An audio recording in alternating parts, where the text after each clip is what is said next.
Hey guys, it's Abby. I'm in my car because I just left the place that I was staying at in South Tucson.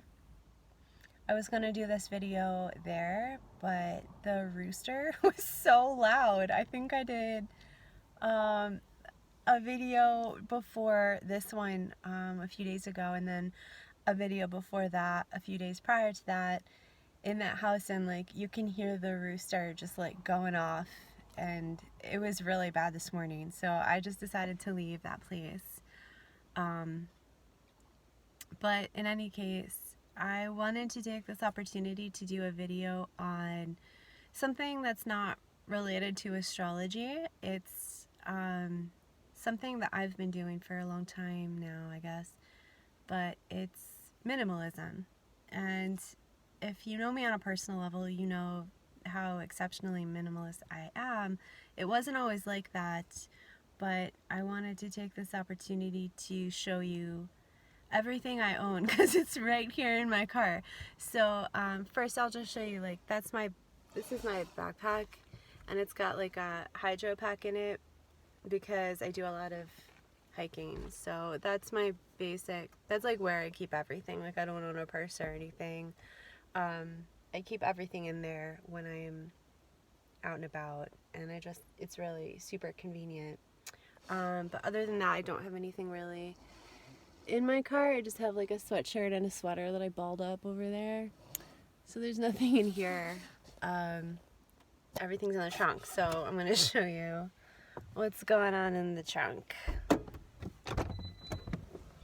I'm in the middle of the desert right now. I'm in the Saguaro National Park in Tucson. So there's like all these little prickly pear cactuses and the saguaros. It's pretty cool. But this is my trunk. So there's actually some stuff here I don't really need. Like this fan. I don't even know why I'm hanging on to this, except that I was staying at a place in Sedona, in the village of Oak Creek, which is like the southern part of Sedona, that had really loud neighbors. So I used the fan as like noise, white noise, when I was trying to sleep. So I've just been hanging on to it, kind of like just in case I get into another situation where I need a fan. But yeah, I don't think I need it. I also have my coat. This is my winter coat from New York that I have literally not needed since I've left New York, so I don't know why I have that. And then there's like an actual comforter back here. I have used my pillow, but not the comforter, so I don't really need these things. So everything on like the right side of my car, I don't really need. The rest of it is just like, this is some food, some kitchen stuff. This is all of my bathroom stuff. And my clothes are in here. There's like a laundry bag of some clothes that are dirty. And then if you can see it back there, I have like one little box of, those are like my keepsakes and anything important to me, like pictures and stuff, and some things that people have given me, you know, just stuff that I didn't want to part with. And that's it. I have some other things in here, like a pair of boots and some laundry detergent, but that's it.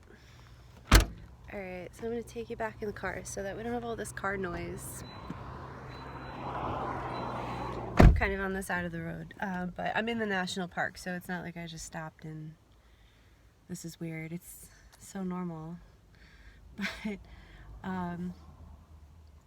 yeah, the thing I wanted to talk about was minimalism and how it's really affected my life in a positive way, because it really helped me to prioritize what was important to me, and when I did that, it became more clear to me what areas of my life, the major areas of my life, needed to be changed. And I didn't really have to do much. So I used to have a house full of stuff, and when I was a little kid, I did grow up poor, but I kept everything. So I had collections of everything. I had like collections of McDonald's toys, and you know, like I would collect stones. I would have collections of tennis balls. I had so much. I had so much stuff that when my brother's a lot older than me, so he left the house pretty early.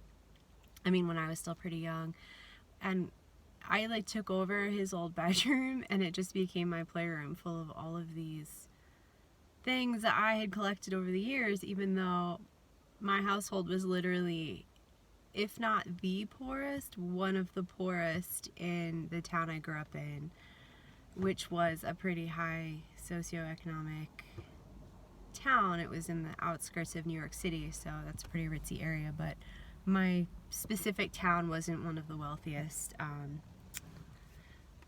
Sorry about the movement of this.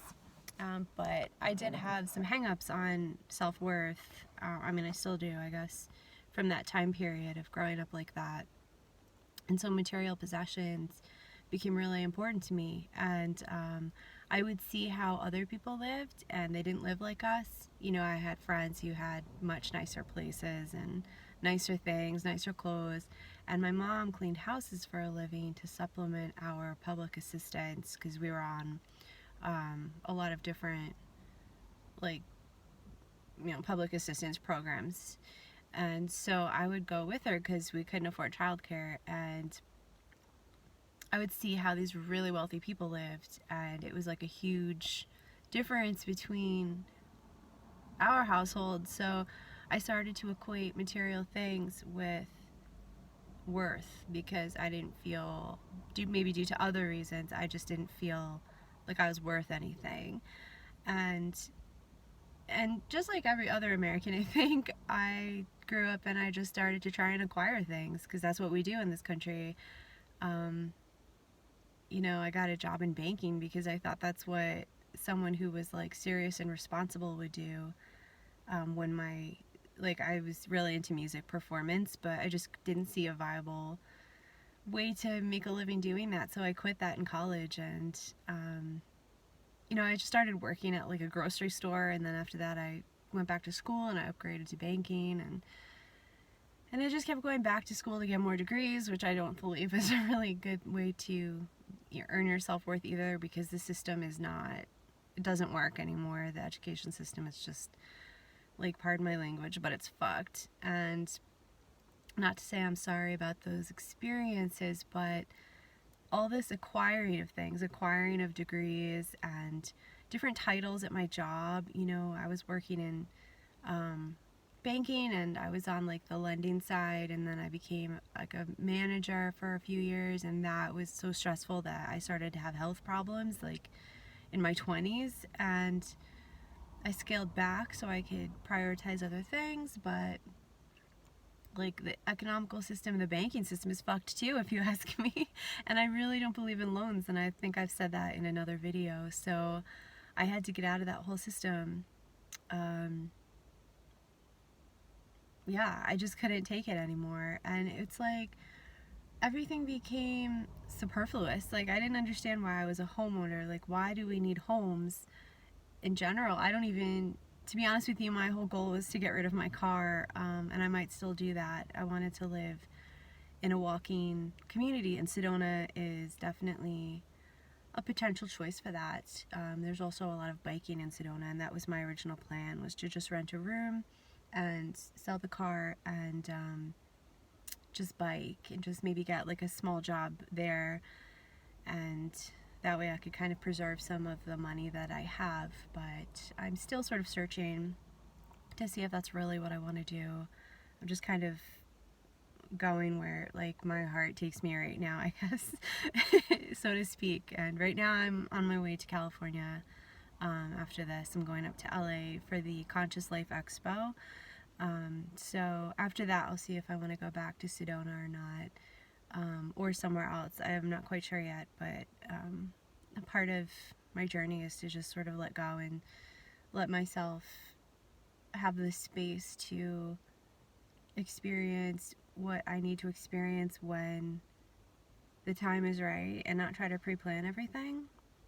Because I think that like we do way too much of that as a society. We just try to plan everything, and we don't allow any space. And part of the reason I started to let go of my things, which started about 3 years ago, I would say, was that it felt worse to have certain things than it did to not have them. Like, I had certain furniture that was really old and beat up, and I started to feel like crappy just looking at it every day. So I started to let go of certain things, like an old coffee table that someone had given me that they had gotten secondhand. And when I let go of it, I was like, wow, it's so much more open and spacious in my living room. I love this. And then like an old bookshelf that I had totally stolen from my parents' basement. I mean, with their permission, but it was like moldy and stuff, and I didn't really have too many books because I was using a Kindle. And so it was just sitting there looking awful and reminding me of like the fact that I couldn't afford a real bookshelf when I first bought my home. And so I gave it to somebody, and I felt so much better. And I just started to notice that I felt so much better with this space and the lack of stuff than I did with the stuff. And not to say that I don't buy things. Obviously, I buy whatever I need, but it's like my needs for material possessions became less and less, and I became so much more excited and like filled up and enriched with the possibility of things. Like, the if you have a clean slate, you can create from that clean slate anything you want. But if you have, like, just picture your desk at work. If you have a desk full of crap, you don't have a room to create new. You don't have a void where new things can come in. And I started to notice that the universe loves to fill a void.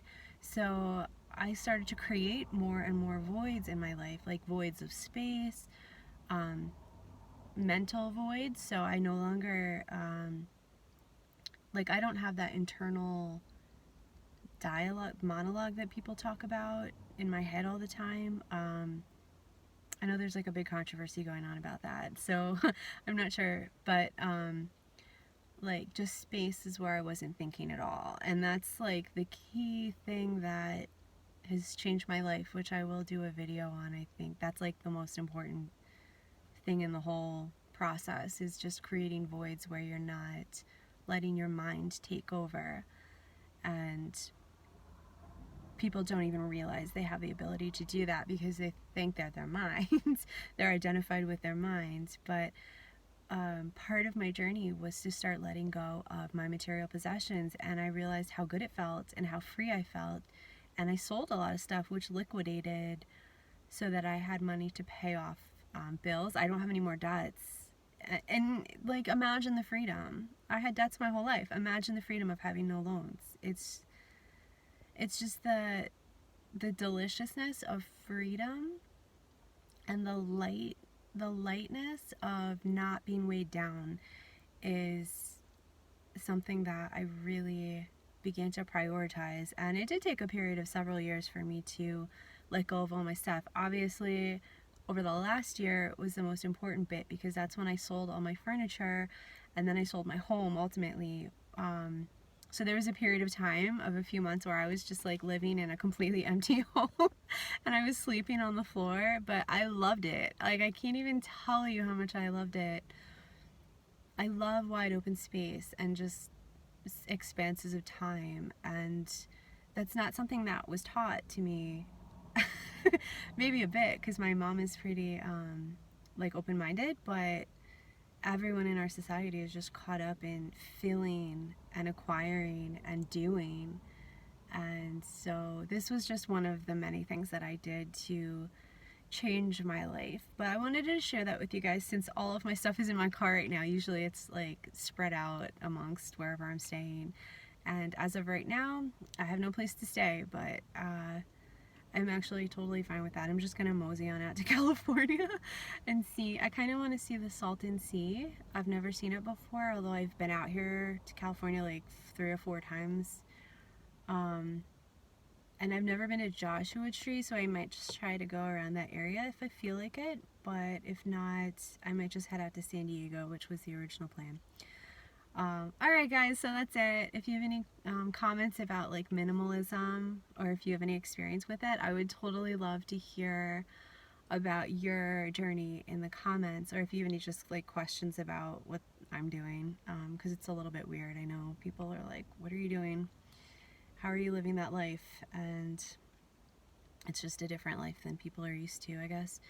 But yeah, I love you guys. I just wanted to share with you, and you can expect another video, the last one in the Progressed Moon series, so that will be Progressed Moon in Aquarius, pretty soon. Okay, bye.